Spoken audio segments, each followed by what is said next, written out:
ഓർക്കാടി പഞ്ചായത്തിലെ കജ എന്ന പ്രദേശത്താണ് നമ്മളിപ്പോൾ ഉള്ളത്. ദൃശ്യങ്ങൾ കാണിക്കുന്ന സമയത്ത് ഇതിന്റെ ഭയാനകമായ കാഴ്ച കാണാം. ഏകദേശം ഇന്നലെ രാത്രിയോടുകൂടിയാണ് ഈ വിള്ളൽ ഇവിടെ രൂപപ്പെട്ടത് എന്നുള്ളത്. പക്ഷേ കഴിഞ്ഞ വർഷങ്ങളിലും ഇത്തരത്തിൽ വിള്ളൽ ഇവിടെ ഉണ്ടാവുന്നുണ്ട്. ജില്ലാ കളക്ടർ അതിലടക്കം ഇവിടെ വന്ന് അത്തരത്തിൽ മണ്ണടക്കം പരിശോധിച്ചെങ്കിലും വേണ്ട റിപ്പോർട്ടുകളോ അല്ലെങ്കിൽ അതിനുള്ള പരിഹാരങ്ങളോ ഇതുവരെ ഉണ്ടായിട്ടില്ല എന്നുള്ളതാണ് ഇപ്പോൾ മനസ്സിലാക്കാൻ സാധിക്കും. എന്തായാലും ഇന്നലെ രാത്രിയോടുകൂടിയും ഇത്തരത്തിലൊരു വിള്ളൽ ഈ ഒരു പ്രദേശത്ത് രൂപപ്പെട്ടിരിക്കുന്നത്. ഏകദേശം ഒരു 10 അടിയോളം താഴ്ചയിലാണ് ഈ ഒരു വിള്ളൽ, അല്ലെങ്കിൽ ഒരു ആഴമാണ് ഇതിൽ നമുക്ക് കാണാൻ സാധിക്കുന്നത്. ഏകദേശം 150ഓളം കുടുംബങ്ങൾ ഈ സമീപ പ്രദേശങ്ങളിലായി താമസിക്കുന്നുണ്ട്. അതെല്ലാം തന്നെ വളരെ പ്രയാസകരമായി ഇത്തരത്തിലൊരു കാര്യം പറയുന്നുണ്ട്. എന്തായാലും ഇവിടെയുള്ള ആളുകളോട് തന്നെ ചോദിച്ച് നമുക്ക് അറിയേണ്ടതുണ്ട്. ചേട്ടാ, കഴിഞ്ഞ വർഷങ്ങളിലും ഇത്തരത്തിലൊരു വിള്ളൽ ഇവിടെ ഉണ്ടായിട്ടുണ്ടല്ലേ? കഴിഞ്ഞ വർഷം ചെറിയ വിള്ളലാണ് ഉണ്ടായിരുന്നത്. 2023 ചെറിയ വിള്ളൽ വരികയും അതിനെ അനുസരിച്ച് ഇവിടെ ജില്ലാ കളക്ടറും തഹസിൽദാറും വില്ലേജ് ഓഫീസർ എല്ലാവരും വന്ന് ഇതിൻ്റെ മണ്ണൊക്കെ പരിശോധിച്ച് പോയതിന് ശേഷം ഒരു പ്രതികരണവുമില്ല. ഇതുവരെ അതിനെപ്പറ്റി ഒരു റിപ്പോർട്ടും ഇതുവരെ സമർപ്പിച്ചിട്ടില്ല എന്നാണ് നമ്മൾ അറിയുന്നത്. ഇതുപോലെ വല്ലാത്തൊരു അപകടമായ രീതിയിലാണ് ഇപ്പോൾ ഇവിടെ ഉള്ള ജനങ്ങൾ ആശങ്കയിലാണ്.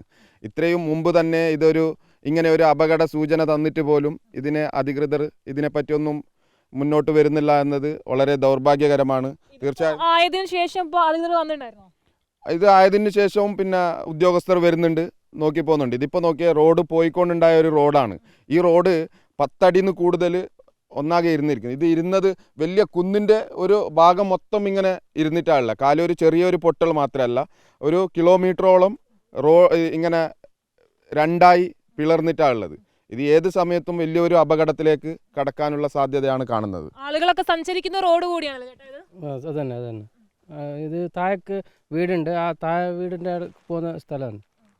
എന്തായാലും ആളുകളെല്ലാം തന്നെ ഏകദേശം 150ഓളം കുടുംബങ്ങൾ സമീപ പ്രദേശങ്ങളിൽ താമസിക്കും. താഴെ കുറേ വീടുണ്ട്. താഴെ തോട് ബ്ലോക്ക് ആയിട്ടുണ്ട്, മണ്ണിടിഞ്ഞിട്ട്. പിന്നെ കൃഷിൻ്റെത് അതെല്ലാം നാശമായിട്ടുണ്ട്.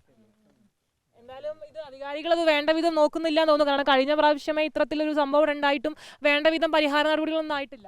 അധികാരികൾ വേണ്ട വിധം ഇത് 2023 തൊട്ട് ഇങ്ങനെ ചെറിയ സൂചനകൾ തരുന്നുണ്ട്. എന്നിട്ട് പോലും ജില്ലാ കളക്ടറൊക്കെയും ഇത് ഇവിടെ നേരിട്ട് വന്ന് കണ്ട് ഇത്രയും വലിയൊരു അപകട സൂചന നൽകിയിട്ട് പോലും അതിനെ വലിയൊരു രീതിയിലുള്ള ഒരു പരിഗണന നൽകുന്നില്ല എന്നതാണ് ഏറ്റവും ദൗർഭാഗ്യകരമായ കാര്യം.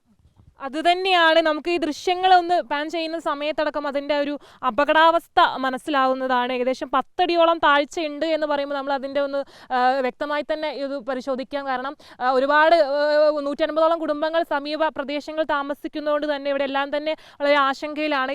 ഈ ഒരു വഴിമാർഗം എന്ന് പറയുന്നത് വാഹനങ്ങളടക്കം അല്ലെങ്കിൽ ആളുകളടക്കം പോകുന്ന ഒരു വഴിമാർഗമാണ്. ഈ വഴിമാർഗം അത്തരത്തിലൊരു കിലോമീറ്ററോളം ഇത്തരത്തിലൊരു വിള്ള രൂപപ്പെട്ടു എന്ന് പറയുമ്പോൾ അതിൻ്റെ ഒരു അപകടാവസ്ഥ നമ്മൾ തിരിച്ചറിയേണ്ടതുമാണ്.